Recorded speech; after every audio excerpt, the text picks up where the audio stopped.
Malshova. Janë ndërruar shefi i kabinetit dhe sekretari i përgjithshëm në kryeministri, të dy bashkëpunëtor të vjetër të Ramës.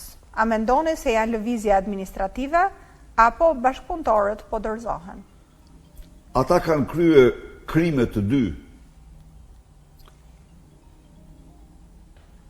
Ju do ta dini se Donagaço Dhurat Madhi është një nga koskat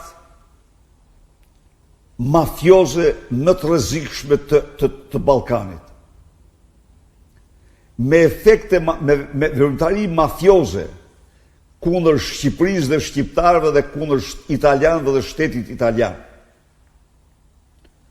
Dhe unë kam besim të madh se në të dy vendet ky mafioz do bëhet përgjegjës para ligjit.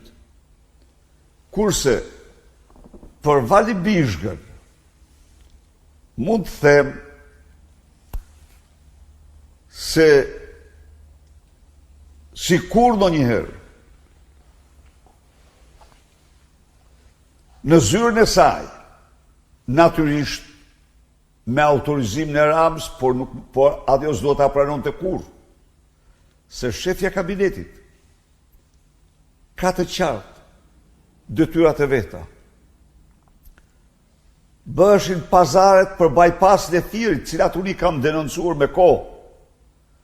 Thirreshin kompanit nga Vali Bishka, sikur të ishte shefi e supervizionit të punimeve. Pra, të dy, kur janë mitë që ikin kur mbytet ania, për të mos u mbyt dhe vetë, po ligji do jetë edhe do i pamëshirë dhe ndaj tyre. Benard Hoxha, doktor përshëndetja, jam Benard